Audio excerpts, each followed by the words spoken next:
Last time on Cocktails with Josiah. Things we can't control. We can't control the political climate and what's happening. You know, with 45 right now and everything. Like we can't control all of it. 45 right. Okay, so I wanted to take a moment to kind of ask you. I know that you have recently been kind of seeking mental health services. So I kind of wanted to ask you, before going in to see your therapist, what were your thoughts about actual therapy?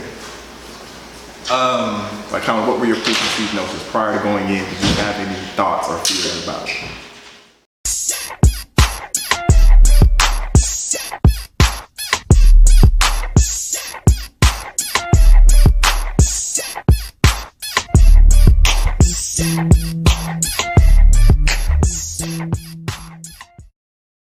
For you recently, I know that you have been seeking therapy or kind of just getting started with it. So prior to going in to counseling, what were your thoughts or kind of what were your apprehensions about going and seeking counseling?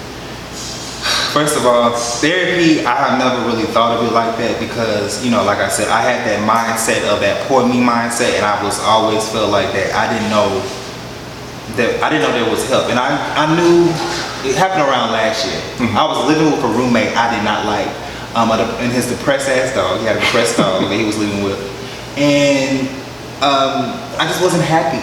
I was not happy internally. I felt like I gained some weight. I felt like I was ugly. It was some times where my mental health was just so effed up last year. Like I was like, okay, bro, like you gonna have to speak to somebody, because I had gotten to the point where I was having episodes of panic attacks, like real life anxiety attacks, and I didn't know how to deal with it.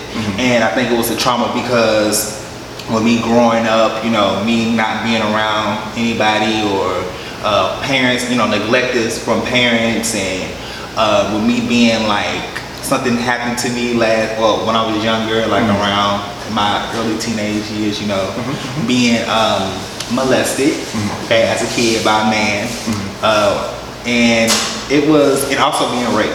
So it's been a lot of stuff that has happened to me that I never really talked to anybody about. You're actually the first person I have really expressed to. So I was going through a lot at that point, and it got to the point where those insecurities and, you know, that depression got in so deep that it was some days, you can ask my best friend, I have my homegirl Courtney, it was some days that I couldn't even get to work. It was nothing but God's grace that I was still able to keep a job, because it was sometimes where I wasn't even to get up. I couldn't even get up to get to work for 8 o'clock. I got to work at like maybe 9, 10 something. I couldn't even mentally I could not mentally get out of my bed.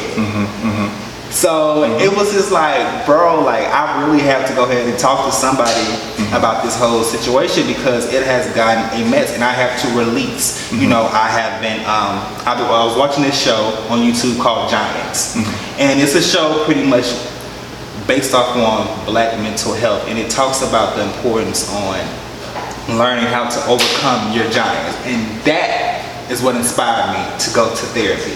It was this lady named Journey, and she was, you know, depressed based off on I believe she had like a miscarriage and just abandonment issues and, you know, molestation she went through, and it really affected her growing up, and got to the point where like she was real life depressed. I didn't realize I was real life depressed until I almost like tried to overdose on something, and it got that bad. So I was like, bro, like, are you serious? Like, it's really time to get up and get out and go to therapy. So at first I wanted a black person, because I feel like that white people wouldn't really necessarily understand what I was going through at that time. But I ended up getting talked to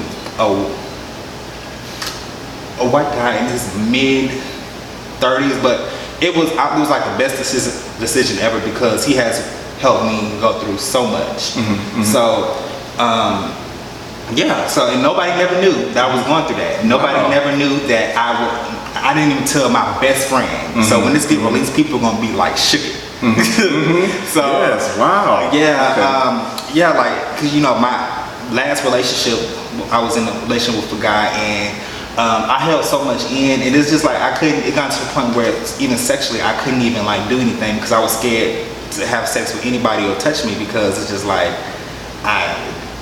based on that trauma, the high school trauma. So yeah, so I went to therapy, and he really helped me a lot to release whatever bitterness, hurt, pain. And don't get me wrong, the side effects are always to this, always a internal battle that I'm fighting with every single day, every single day. But I know my worth now.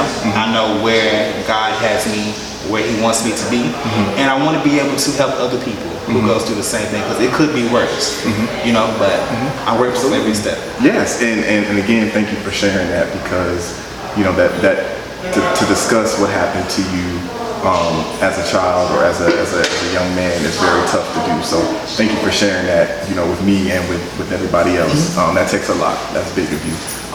But yes, one thing I want to address is what you talked about is the fact that when something does happen to you in childhood and you experience childhood trauma, it does carry over into adulthood.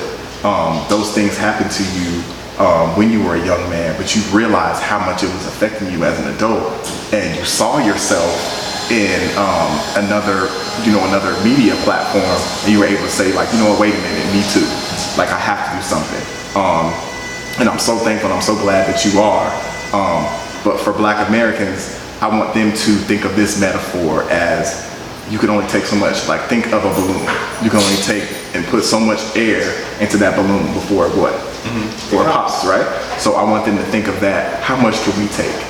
How much can we really take in?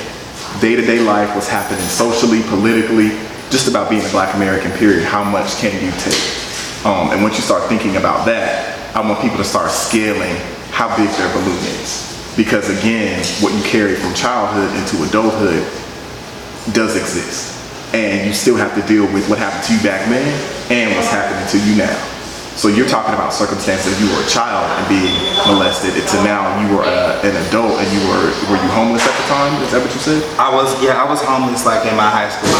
Around 11, I was like 16, 17, I was homeless around 11, 12 grade. So that's another layer of added stress. That's another life stressor. Someone has violated me physically, and now I am trying to figure it out as a young man, and I'm homeless. So if someone's not more prone or more susceptible to mental health than you in that moment, then I don't know who else is, right? Because homelessness is actually a contributing factor to mental health conditions for African Americans. If you are homeless and you're African American, you instantly have a mental health disorder. At least that's what the statistics say. So it was almost like you were dealing with a number of contributing factors against your mental health. So yes, you went and saw your therapist. What were some of the things that she taught you, or what were some of the skills that you have learned from her that have allowed you to feel better about your life? Well, it's a he. Sorry. You know what I'm thinking, and I'm glad you said that. You know what I was thinking is because I heard you mention earlier about your apprehension about having a Black therapist. Mine was actually a white female. That's why I keep saying she's, because I keep picturing mine. Yes. So when I first met her, I was just like, oh man, like, she's a white woman, she's not gonna understand or what have you. And that was part of my reluctance, but I was like, I'll go with it, I'll try it. And I kept her for 4 months. She worked with me, and she talked me through certain things, and she talked to me about triggers. Because the reason why I went to therapy, so this is the first time I'm talking about this too. The reason why I went to therapy was because I was dealing with a really, really bad breakup. And I was straight out of graduate school, and I had started practicing as a family therapist, and had 25 clients that I see throughout the week. So I have about 3 to 4 sessions a day. I wasn't able to go to my sessions because I was mentally just not there. If I did go to my sessions, I was crying in between every one of them. I was showing up late to work. And good thing that, we kind of operate on our own schedules, because if I had to operate on an 8 to 5 or 9 to 5, like, I would have been let go because I couldn't get myself out of bed. Also my eating. I wasn't eating anything. During that breakup time, I dropped 60 pounds. The only thing that I was doing at the time was going to CrossFit and working out at the gym. So on top of not eating, I was working out like a maniac, and I just didn't have an appetite. So I was missing out on tons of sleep. I would sleep for an hour or two, then my body would wake me up at 3 or 4, and I couldn't go back to sleep. So I was always tired, but couldn't sleep, couldn't eat. I was always crying, I felt everything around me. I was so vulnerable, and everything made me cry. So from that point, I said, I have to do something.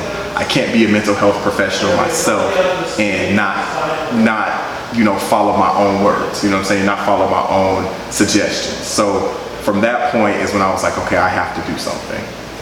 And just sitting in front of her and just having someone listen to you while you're explaining what happened to you. In that moment, everything is about you. Everything is about you. What happened to you? How are you feeling? What are you thinking? All the focus is on you. So it's something about that attentiveness that allows you to open up. And I'm glad you shared your experience, because it is typical to feel apprehension or any type of reluctance about going and seeking mental health, because it is scary. You're opening up to people in a way that you never had. You're opening up about conversations that you've only had with yourself. So to share that with someone else, it's very tough and it's very intimidating, but I'll be the first to say, as one who went to counseling and who practices as a counselor every day, is that the possibilities are endless. Absolutely. Yes, absolutely. When I decided to go to counseling, it was at a point where I was at a mental breaking point. I wasn't able to go in and talk to anyone. I felt like I didn't have anyone to talk to. You know, I just needed somebody to listen for years. You know, I have held stuff in, and I have learned when you hold stuff in, it never ends right, because you're going to explode, you know. And I had my real life mental breaking point last year. Even when I was living with my other best friend, I always went home, I would literally go home and I just wanted to just lay in the bed all day. And I didn't realize that I was real life depressed. Like, you don't realize until like symptoms, you know, things actually just like come out and come to the forefront. Like, bro, like, you really need to get help. So when I did go to my therapist, he let me been completely open, vulnerable. I have never let loose to anyone, not even my own parents, family members. You know how some family members say no, they're going to gossip the whole business, and I never got time for that. Right. So at that point, it was like, you know what? Let me go ahead and just release this. So he told me different ways how I can just let go of whatever that I'm having going on. You know, he told me about the calls to action and just really just digging deep down inside. It was one point that I didn't know what meditation was. He taught me how to meditate. He taught me how to dig deep inside of whatever that's going in with me, and he taught me to, you know, learn my triggers and everything. So very, very good counselor. And it had this really, like I said, it's always still a fight and a struggle, but I'm better placed mentally than I was like a while back. And that's awesome. That just makes my heart flutter to hear. And I wish, you know, more people could echo that, because there, like I said, there will be that natural apprehension, why to not go, and, you know, will this person understand me? Will they judge me? And understand that as a mental health professional, we are prepared and geared to handle whatever, you know, emotions you want us to unpack. Because our goal is to help you explore what is really, you know, bothering you and causing this internal struggle, and bringing you to address it, to then allow you to live a full potential life. Because to be trapped in your own thoughts, to be trapped in your own depression is not the way to live. Because like I said, again, you feel like you're just here and you are not of this world, you know what I mean? And you're not present, and that's not a life to live for anybody. So yes, I believe in what you said earlier about not being able to get out of bed. Major depression is one of the #1 mental health conditions for African Americans. But the reason why we aren't identifying it is, one, of course, stigma, but two, because we are ignoring the signs and symptoms. So without me saying what the signs and symptoms are, I heard you mention a few already, but we say that hindsight is 20/20. Tell me back then what now you know to be as signs of that you were depressed as you were a young man, or things that you were doing that you no longer do, where you was like, oh, you know what, I was doing that when I was depressed. So what did you notice about yourself back then that you were doing that you were depressed? Man, like negative energy that I always felt as if, you know, insecurities. Oh, this person don't want me. Oh, or, you know, this person only, having that mindset of, oh, this person only wants sex, or, you know what I'm saying, like, or having that mindset of, oh my God, like, I don't know what to do, like, or playing stuff halfway and then never fall through with it. Not getting outside, not getting up the bed for, you know, or not setting an agenda, just going with the flow, mind flowing freely, just stuff like that plays a major part in that, you know. not pretty much like organizing your life and not planning things out, just doing stuff in the spur of the moment. Not like that, you know, you only live once type stuff, but doing stuff as of, okay, like critical thinking. You know you have this bill due, but you're gonna go out and buy drinks and turn up anyways because you're holding what's inside. That was the symptoms that I started noting. And it was to the point where a close friend of mine was like, have you ever thought that you're just honestly depressed? Have you ever just stopped to the point where you just, at that point where it's time for you to get mental health? So that's when I really noticed, like, okay, bro, like it's time to go ahead and take that change. Absolutely. Okay, so, and then I heard you a little bit say, so what vices, if you're comfortable discussing, what vices or coping mechanisms were you partaking in that were contributing to your declining mental health? What were you doing that you were just like, you know what? Because participating in those vices fulfills the right now. So somebody who has bills that are due, but they rather get drunk or get high right now, it's because I want this feeling or I want to escape right now. Those bills are due, but I want to fulfill the moment.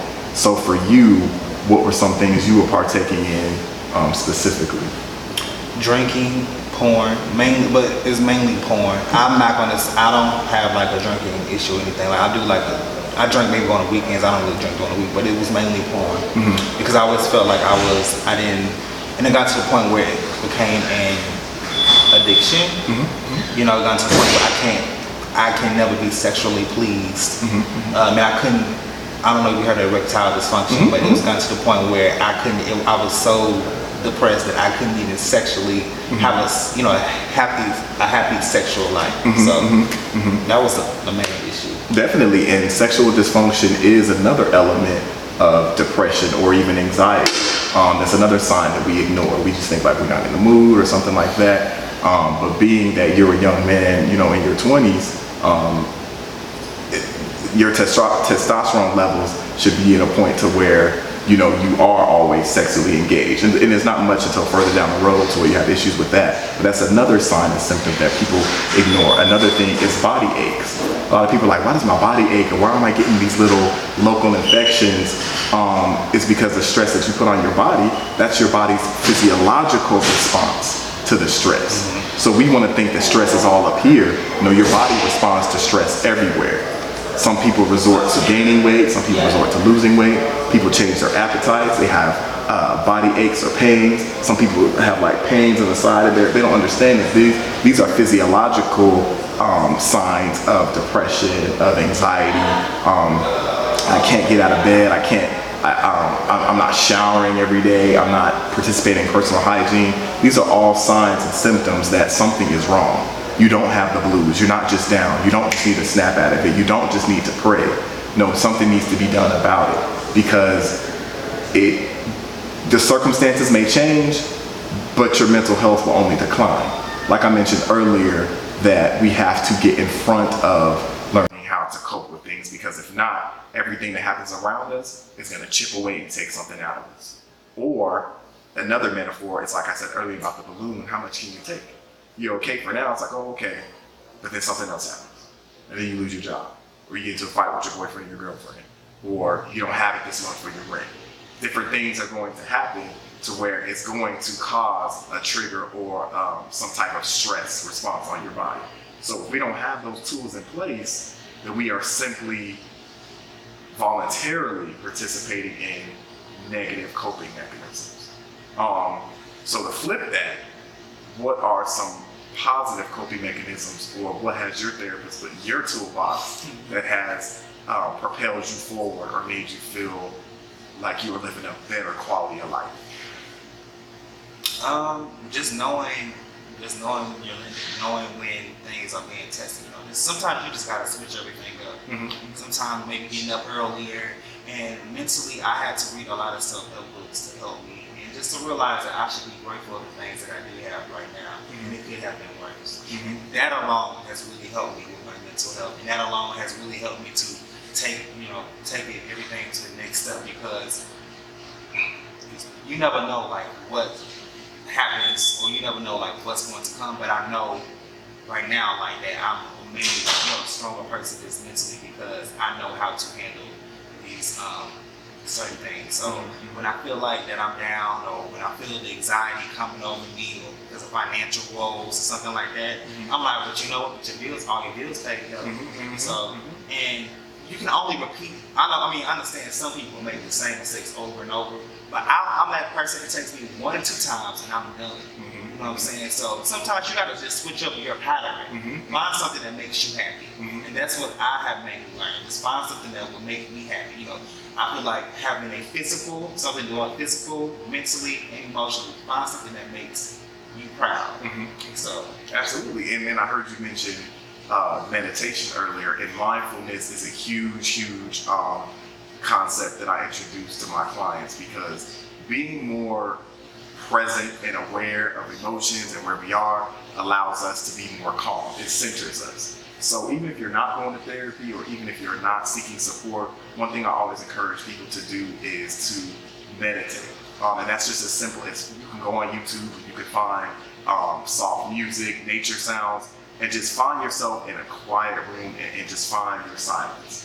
Allow yourself to sit there for at least 5 to 10 minutes. So sometimes people meditate like, I do 30 minutes. But I sit there, I have quiet sounds, and I just gather my thoughts. But I make sure that in those thoughts, I'm not ruminating.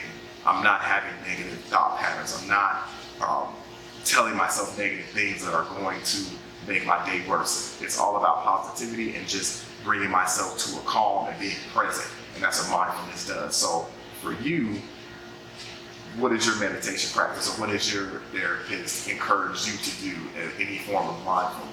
morning time. I'm a morning person, but I have been really challenging myself to get up early in the morning to meditate and get the whole day started. I normally always do some meditation one night and read my devotionals. And also reading my devotionals has really helped a lot as well. So meditating, getting into a secret place with God, just hearing the vibe, the energy, you know, even if you, whatever religion that you are in, like spiritually, you know, just getting in that small space and meditating and just pretty much I am. I've been reading this book called The Power of Winning. I am. Just speak it to existence. So that's what has been really helping me too. I know my destiny. I know what God has in store for me, and that alone keeps me out of depression and everything.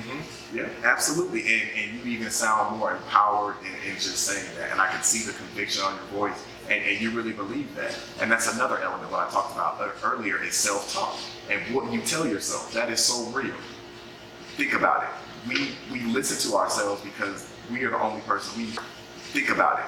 We listen to ourselves because we are the only person we are the only person we talk to all day, every day, right? So that thought weighs heavy.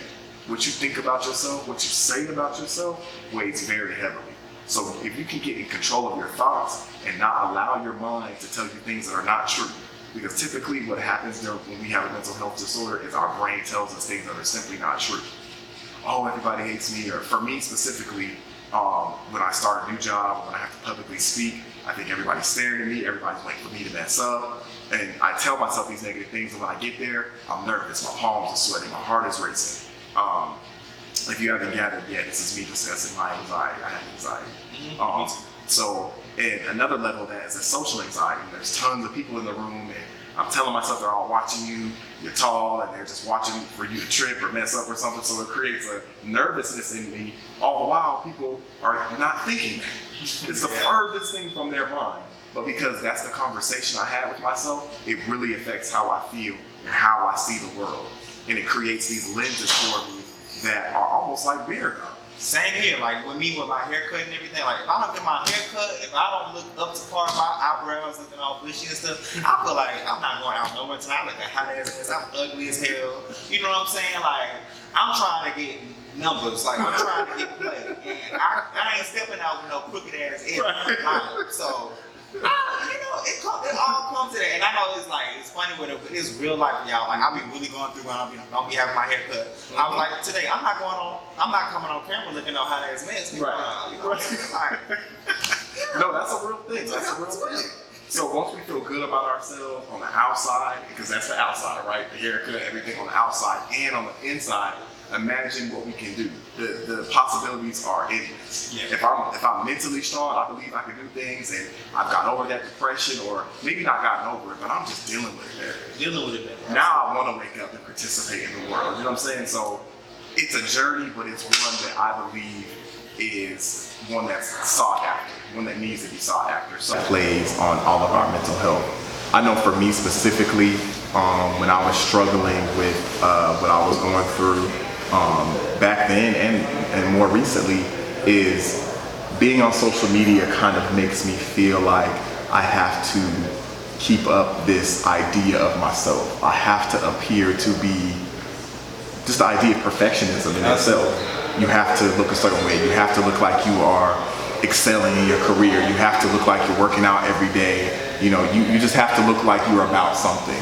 And for me, when I couldn't be about something in that moment, and I see all of my friends and all of my HBCU network and, you know, all my family or whoever, if I feel like they were doing more than me, or if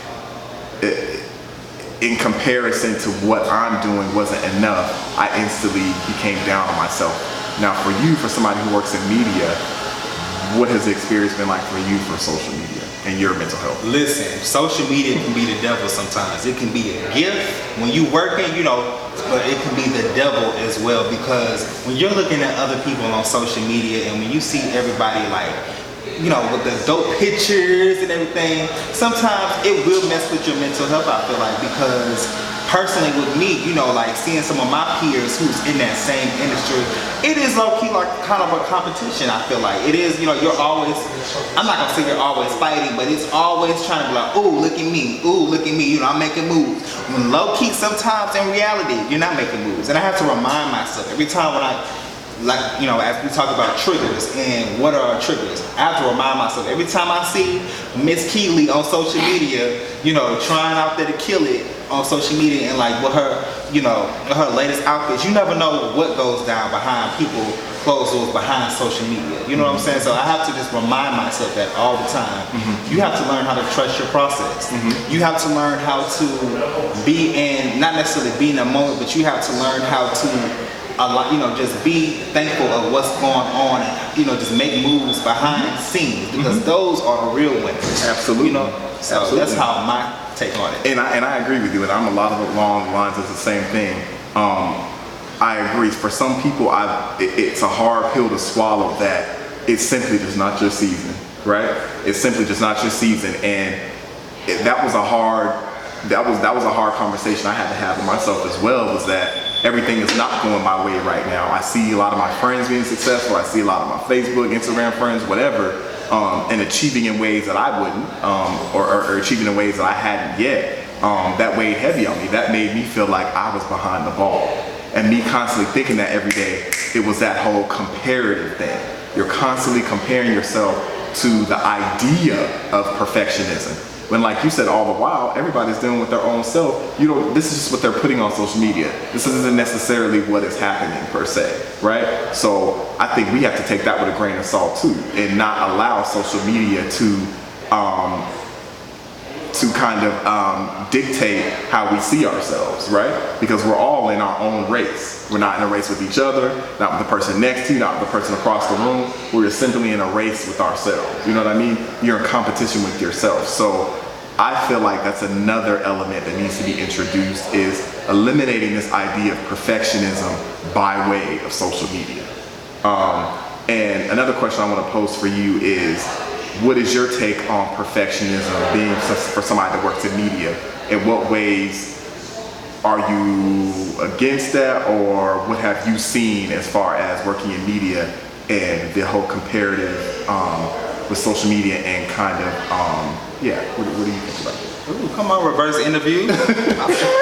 So check this out. So I just feel as an overall perfectionism, nobody is perfect. And I have to mentally tell myself all the time that you are not perfect, Josiah. You are not the person who, you know, I mean, you're growing, you're getting better. Now, I don't believe in making the same mistakes over and over, but there sometimes will be times of trial and error. And I feel like perfectionism is the death of growth. Right. Because you're worried about trying to be perfect and whatever you do, but you're not learning your mistakes. Right. So if you're trying to aim for perfect, how are you going to grow to be the best if you're not willing to make mistakes? Like, let's perfect example. You know, we both. Well, I don't know about you, but I'm from H-Town, so Beyonce. You know. But now I love Beyonce now. Now I'm not from Houston, but I love Beyonce. Okay, so look, when Beyonce started in Destiny Child, you know, her vocals has grown. Her, you know, with the high notes, the halo high notes, and she never knew how to do that. Beyonce is all. I mean, Beyonce when she first started singing, you know, she did that, but her vocal ability grew, her stage presence grew. You know, from her first solo album, even from with Destiny Child to now to Coachella. Like, come on now, like nobody is perfect, but you have to learn how to make your mistakes. You have to grow within your craft. You have to trust your process. So that's how I view that. Oh, absolutely, and I will definitely piggyback on that because again, I love Beyonce. You're like, I love Beyonce. I said, wait a minute, I'm not from H-Town. Let me just say, I love Beyonce, but she's a perfect example of someone who has perfected their craft. Rihanna, let's look at Rihanna. She was not the best either. Like, come on, Rihanna couldn't even sing a note. He's a hero. Her growth, let me tell you something. Her growth mark really hit me when that Loud album came out with that red hair. That was my favorite era. That's the California King Bed, right? That's the California King Bed. That's my song. That's the only girl in the world. Yes. Oh, nah, what's my name? Yeah. She blew up after that. Like, of course, Good Girl. Everybody say Good Girl going bad, but she was still young. In that aspect. I think they more so changed her. Yeah, that Loud era. I was like, you got a fan for life, sis. You got a fan for life. So everybody's not perfect. You know, everybody's gonna be making mistakes in their past.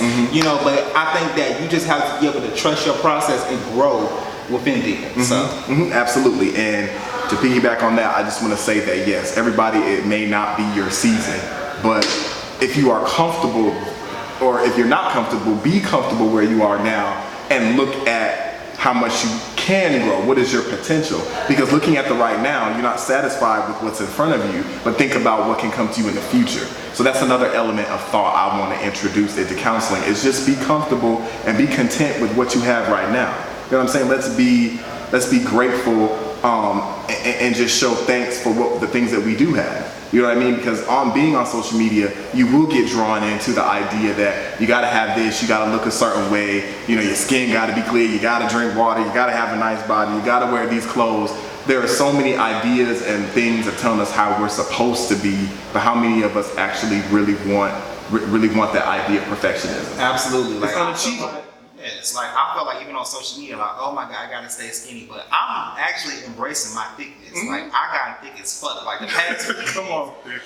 And I was just like, bro, like, you know what? I can really, you know, I'm toning my body right now, you know, but I enjoy my hips. I like everything about me, except my stomach. But, you know, it's a process. But, you know, I'm enjoying the thickness. So, like you said, you really have to be able to look into, not compare yourself to everybody with clear skin.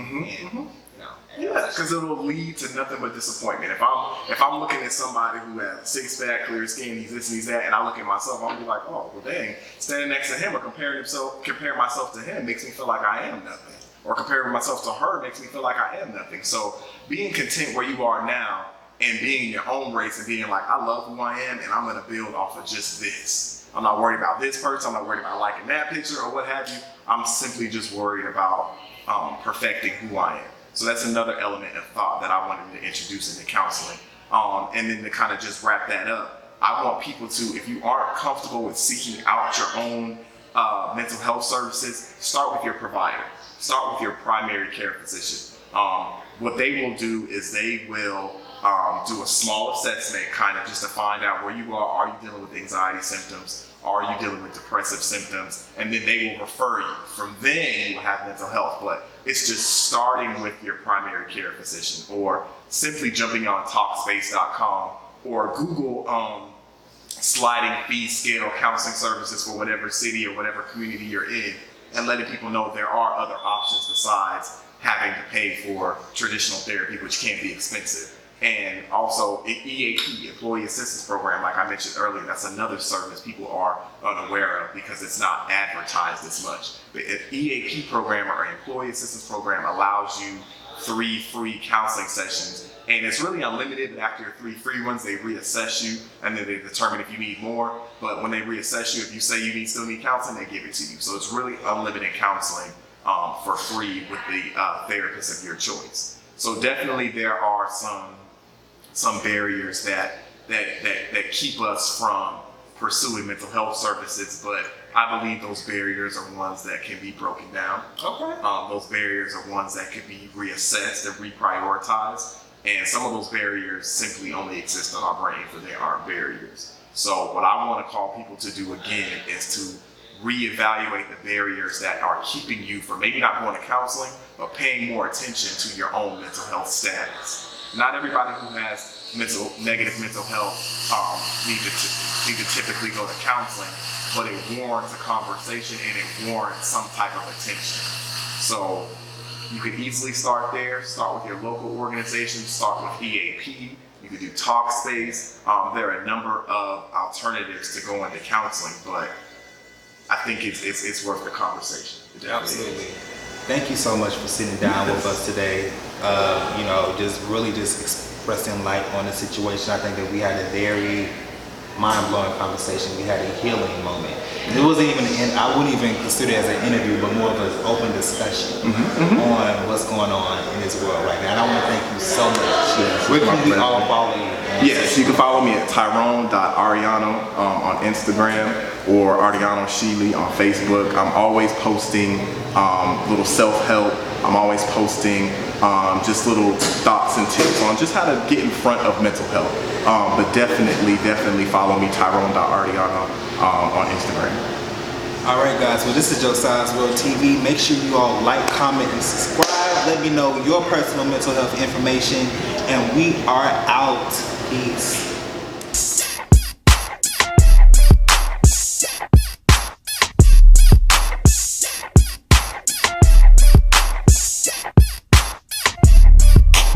Yeah.